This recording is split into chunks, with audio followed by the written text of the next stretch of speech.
چې کله هم درته په زندګۍ کې څه قسمه پریشانی راغله نو ځان سره لږ سوچ کوه او دغه کومې خبرې چې درته زه اوس کومه دغه ځان ته رایادوه نو انشاءالله دغه پریشانی د خپل تکلیف غم درد دا به تانه هېرېږي او تا ته به یو قسم ته سکون میلاویږي او ته په دې خپل حال باندې شکر ادا کې راځئ دغه خبرې در سره شریک کوم پوره یې واورئ او د خپل زندګۍ حصه یې جوړه کړئ نو انشاءالله تر مرګه به ښایسته ژوند کوئ د ټول نه مخکې چې کله هم در سره خپل خلک دوکه وکړي خپل خلک در سره زیاتې وکړي د خپلې وینې شریک خلک ستا مخالفت وکړي او تا سره یو قسم ته ظلم وکړي نو ته به څه کې ته به خفه کېږې نه ته به ځان ته حضرت یوسف علیه السلام را یاد کړي حضرت یوسف علیه السلام سره خپل ورونو څه ونه کړل روای غستو په کوی کې ورغورځولو خپل خلک یو د خپلې وینې خلک یو خپل رونه یو نو روای غستو په کوی کې ورغورځولو څومره غټ ظلم څومره غټ زیاتی او یوسف علیه السلام ته الله بیا کم مقام ورکو بادشاه مصر د مصر بادشاه یې جوړ کړو نو هیڅ کله مه پریشانه کېږه چې کله هم در سره خپل خلک دوکه وکړي خپل خلک در سره زیاتې وکړي په دویم نمبر چې کله والدین ستا ملګرتیا ونه کړي تا سره څه قسمه زیاتې وکړي یا ستا مخالفت وکړي نو خفه کېږه بیا هم مه ځکه حضرت ابراهیم علیه السلام سره خپل پلار څه ونه کړل خپل پلار یې د بادشاه په مقابله کې د ملګرتیا ونه کړه بلکې څه وکړه د کور نه یې وشړلو د کلي نه یې وویستلو او په هغه خبره کې د بادشاه سره ملګری شو چې ابراهیم علیه السلام یې اور ته ورغورځولو نو که چېرته ستاسو والدین ستاسو مخالفت کوي ستاسو ملګرتیا نه کوي تاسو خفه کېږئ مه ځان ته ابراهیم علیه السلام را یادوئ په دریم نمبر چې کله په تا باندې بیماری راشي او سخته بیماری در باندې راشي او ته ډېر زیات پریشانه شي نو بیا هم مه پریشانه کېږه او سوچ کوه دا خبره ځان ته مخې ته راوله چې د الله رب العزت پیغمبر حضرت ایوب علیه السلام باندې الله څه قسمه بیماری راوستې وه څومره سخته بیماری پرې راوستې وه او څومره تکلیف ده بیماری پرې راوستې وه نو ته چې کله حضرت ایوب علیه السلام د هغه مشکل او د هغه بیماری ځان ته رامخې ته کې نو تا نه به دغه خپله بیماری د خپل مشکل خپل تکلیف به درنه هیر شي چې کله په څه مشکل څه مصیبت کې راګیر شي څلورم نمبر چې کله په یو مشکل کې غم تکلیف کې راګیر شي په مصیبت کې راګیر شي نو د ګیلې نه مخکې د خفګان نه مخکې ځان سره سوچ وکړه چې حضرت یونس علیه السلام چې کله الله رب العزت د مۍ په خېټه کې راوستو او د مۍ په خېټه کې بند شو نو هغه شپې ورځې په حضرت یونس علیه السلام باندې څومره سختې تېرېدې کله چې هغه تکلیف د یونس علیه السلام مونږ او تاسو ځان ته رامخې ته کو یقینا مونږ نه به د خپل مشکل خپل مصیبت خپل غم دا به رانه هیر شي ورپسې چې کله په تا باندې یو الزام ولګېږي بې بنیاده الزام در باندې ولګېږي بهتان په تا پسې وتړلی شي او داسې بهتان در پسې وتړلی شي او داسې الزام په تا باندې ولګولی شي چې هغه په تا کې نه وي هغه کار تا نه کړی او بیم حالات وخت دغه الزام په تا پورې وتړي نو مه خفه کېږه او خفګان مه کوه ځکه په دې معامله کې ځان ته څوک را یاد کا اما عائشه رضی الله تعالی عنها ام المؤمنین زمونږ ستاسو مور اما عائشه رضی الله عنها باندې څومره غټ الزام ولګېدلو دغه منافقینو په څومره غټ الزام بهتان ولګولو نو زمونږ ستاسو الزام به صحیح امهات المؤمنین ام المؤمنین باندې دومره غټ الزام ولګېدلو نو یقینا د هغې په وړاندې زمونږ او ستاسو الزام د هیڅ قیمت نه لري. نو بیا هم مه خفه کیږئ چې کله په تاسو باندې څه الزام ولګېږي. ورپسې چې کله تنها پاتې شي، هیڅوک ستا ملګرتیا ونه کړي، یوازې شي، نو بیا هم مه خفه کیږه. په دې معامله کې ځان ته بابا آدم علیه السلام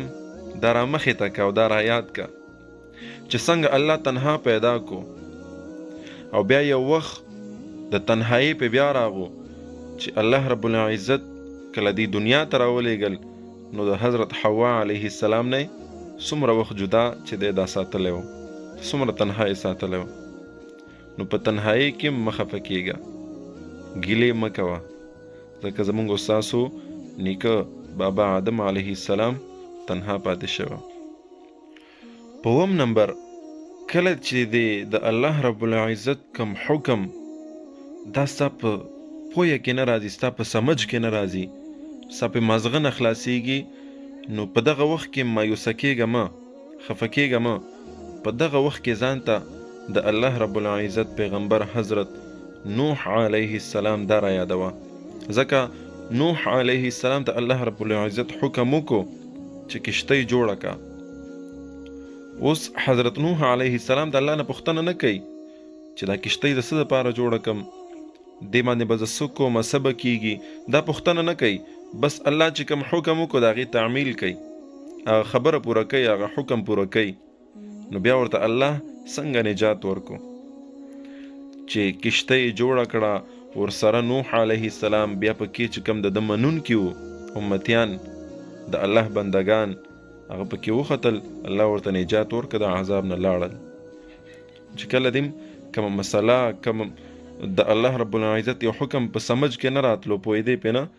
نو ډېر ټینشن به نه کې ښه، ډایرکټ به ځان ته نوح علیه السلام را مخې ته کې او په هغې حکم باندې به عمل شروع کې. او تر ټولو نه اخیری خبره او درنه خبره، قیمتي خبره هغه دا ده چې کله هم ستا رشته دار،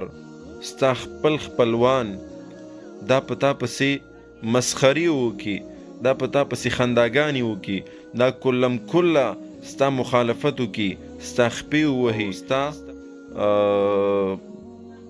مخالفت په دې انداز سره وکړي چې ستا دشمن به یې مغسې نه کوي، نو په دغه وخت کې به ځان ته څوک را مخې ته کې؟ سرور کائنات محمد عربي صلی الله علیه وسلم. دا یاد وساتئ چې امام الانبیاء محمد عربي صلی الله علیه وسلم سره د خپلو خپلوانو څه ونه کړل، څه یې ورسره ونه کړل. که په بیانولو یې شروع شم نو یقینا دغه ویډیو به ډېره اوږده شي. نو چې کله هم در سره دغسې معامله وشوه، خپلو خلکو ستا مخالفت وکړو، ستا خپې وهلې شروع کړل، او ستا نو چې کله هم خپلو خپلوانو، ستا خپلو قریبي خلکو ستا مخالفت وکړو، تا ته پریشانۍ درکړې، تا ته لانجې او مصیبتونه او غمونه درکړل، او تا ته تکلیف ورسولو، نو په دغسې وخت کې د امام الانبیاء محمد عربي صلی الله علیه وسلم ژوند او زندگی ځان ته را یادوه چې هغه سره خپلو خپلوانو څومره ظلم وکړو، څومره پریشانیانې ورته ورکړې، څومره تکلیفونه ورته ورکړل. نو یقینا ستا دغه خپل تکلیفونه، خپل مصیبتونه، خپل ټینشن دا به تا نه هیر شي. مسلمانانو ورونو، د ویډیو مقصد مې دا دی، د دغې خبرو اترو مقصد مې دا دی، الله رب العزت ټول انبیاء کرام، تمام پیغمبران د الله رب العزت په ازمایش، په امتحاناتو کې اچولی دي، او د خپل وخت مطابق په دې باندې سخت تکلیفونه راغلي دي، دې دپاره چې موږ د دغې انبیاء کرام علیهم الصلاة والتسلیمات، دې دپاره چې موږ د دغې پیغمبرانو د دې د زندګۍ نه مونږ زده کړه وکړو، د هغې د زندګۍ نه مونږ صبر، تقوا، همت، استقامت دا زده کړو چې څنګه به دغه پیغمبرانو د صبر نه کار اخیستو، څنګه به دغه پیغمبرانو په مصیبت او غم کې الله رب العزت ته صبر کولو، څنګه به دوی په خپله حق لار باندې مستقیم وو، څنګه به دوی په استقامت سره ولاړو، څنګه به دوی ته په دینی معاملاتو کې دوی خپل همت کولو. نو دا زمونږ او ستاسو دپاره آیډیل دی. نو راځئ چې مونږه خپل آیډیل د انبیاء کرام علیهم الصلوات و تسلیمات جوړ کړو. راځئ چې مونږ دغه دنیا پرېږدو، د دنیا د خلق پرېږدو او په هره مسله کې، په هر پریشانۍ کې، په هر ازمایش کې، په هر غم تکلیف درد کې مونږ انبیاء کرام مخې ته کړو چې الله رب العزت په هغې باندې څنګه حالات راوستي وو، څنګه ازمایشونه، څنګه تکلیفونه پې الله راوستي وو او هغې څنګه د دغې ازمایشاتو او د دغې حالاتو مقابله کړې وه او څنګه الله رب العزت ته صبر کړی وو او څنګه په خپل حق ویلو باندې او په خپل حق لاره باندې څنګه مستقیم پاتې شوي وو، څنګه د همت نه کار اخیستی وو. نو د دې ټولو خبرو خلاصه او مطلب مې دا و چې راځئ مونږ او تاسو آیډیل دا مونږ ځان ته خپل پیغمبران جوړ کړو. الله رب العزت دې اول ما ته په دې خبرو باندې د عمل کولو توفیق راکړي او الله رب العزت دې مونږ کې د انبیاء کرام علیهم الصلوات و تسلیمات غونته کې صبر، استقامت، همت، تقوا دا واچي او الله رب العزت دې زمونږه زندگی دا د سنت انبیاء کرام علیهم الصلوات و تسلیمات باندې مزین کی. دغه ویډیو پوره وګورئ او عمل پې وکئ او د نور مسلمانانو سره هم در سره ضرور شیر کړئ. السلام علیکم ورحمت الله وبرکاته.